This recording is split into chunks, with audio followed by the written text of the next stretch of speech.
Ito yung nagaganap na online registration. Malalaman natin kung bayan.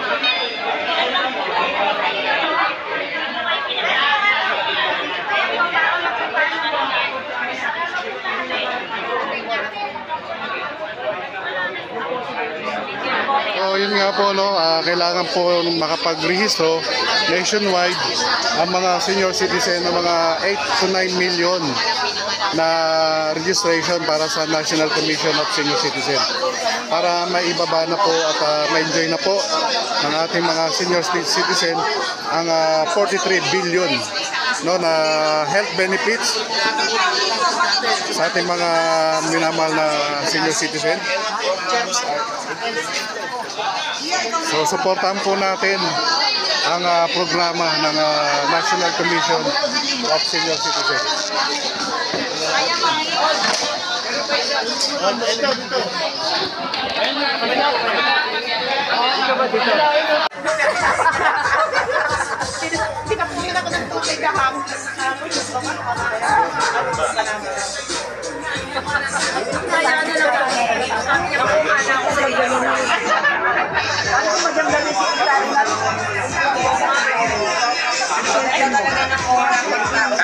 Picture mo na kayo lang. Ayusin natin yun.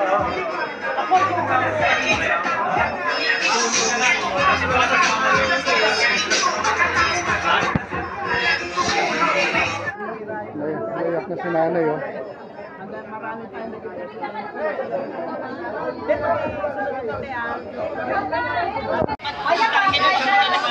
So yun nga po, no, ito po naangkop mo sa panahon ngayon dahil kailangan po ng ating mga minamahal na senior citizen ang ganitong klaseng pagtulong sa mga senior citizen. No?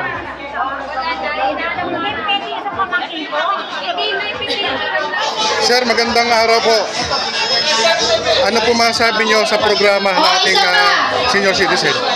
Maganda po itong programa na to at malaki may tutulong sa mga senior citizen. Kahit pambili ng gamot nila sa loob ng buwan, malaking may tutulong sa ating mga matatanda. Lalo na yung mga walang pambiling gamot. Sana tuloy-tuloy na to. So ito po ang programa na ating mahal na Pangulong Bongbong Marcos. Kabalikat po si Ms. Martha Bondong. So mensahe po para sa ating mahal na Pangulong Bongbong Marcos.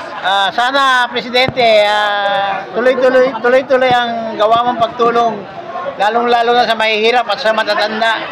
Lalo dahil sa karamihan sa ating mga senior citizen, umaasa lang sa mga anak, walang pambiling gamot, kaya dapat talagang tulungan ang mga matatanda. Opo, mensahe po para kay Ms. Martha Bondong. Sa po talagang binabalikat niya to at sarili niya pong gastos to para po sa ating minamahal na senior citizen. Sana po, gaya na sinabi ko na kay Pangulong Bongbong Marcos at kay Ms. Mara na sana tuloy-tuloy ang pagtulong sa ating matatanda. Tuloy-tuloy po yan dahil si Ms. Martha Bondong lang naman ang may malasakit, mabilis na aksyon sa ating mga senior citizen. Sana po, tuloy-tuloy. Inaasahan po sana namin ito sa lalong madaling panahon. Yes. Kasi ito po, pag nabuo itong 8 to 9 million, di ba? 8 to 9 million. Sa kabuuhan ng Pilipinas, ng national, maibabahagi na po ito sa iyo. Sana po. May bababon na yan. Kailangan po ng matatanda natin yan. Mensahe naman ay. Magandang umaga po, Bongbong Marcos, kagalang-galang na Mara, tatakbo yan. Nagpapasalamat po kami dahil malaking tulong po yung gagawin nyo sa aming mga senior citizen. Kami po ay officer ng senior citizen sa Barangay 16. Buong puso namin kayong pinasasalamatan dahil nag-organize po tayo sa registration na po. Umaasa po ang lahat ng senior. Hindi na po kailangan namin na magkamatayan po mga senior bago namin matanggap ang inyong mga benepisyo na ibibigay sa mga senior. Wala kung bakit po itong inyong magagawa. Lalo-lalo na sa aming mga mahihirap na senior citizen na pangili ng mga maintenance nila. At alam po namin talagang kulang na po yung magiging support ng mga senior dahil karamihan dito ay walang manghanap buhay na. Umaasa na lang po kung ano yung biyayang matatanggap nyo. Ngayon po sa ginawa ninyo sa mga laking organisasyon na tutulong kayo sa amin, ay puso po kami nagpapasalamat at makakaasa po kayo. Lulutan po mga pangalan nyo sa amin at sa pamilya po namin. Ganun lang po. Pagpatuloy nyo lang po yung inyong adikain at sinisigurado namin sa inyo na dadalhin po namin kayo. Ayan. Kay President, kay President. Kaya na sinabi ng sekretary ko, President, tutulong kami kung pag tinulungan nyo kami, syempre, tutulungan namin kayo. Kaya kailangan, tulungan nyo muna kami mga senior. Pagka natulungan nyo kami, syempre, ibabalik namin yung tulong. Kaya sa mensahe po, para bigyan natin ng pag-asa mga kababayan natin senior citizens. Okay, ang mga kababayan ng mga senior citizen, itong adhikain ng Pangulong Bongbong Marcos ay napakahalaga para sa ating matatanda. Malaking tulong para sa atin dahil wala na tayong inaasahang panghanap buhay. Kaya maraming salamat sa ating Pangulo at kay Miss Mara. Ayan. Maraming salamat po sir, mabuhay po kayo. Mabuhay ang senior citizen. Magandang araw po sa iyo. Ano po masasabi nyo sa programa ng ating mahal na Pangulong Bongbong Marcos at ni Miss Mara Tamundong para sa inyong mga senior citizen? Magandang umaga po, Presidente. Gusto po ako nagpapasalamat sa kabutihan ninyo sa binibigay niyo po sa mga senior citizen. Talaga po ako, habang ako'y nababuhay, hindi ko po kayo malilimutan. Marcos po ako ng araw pa.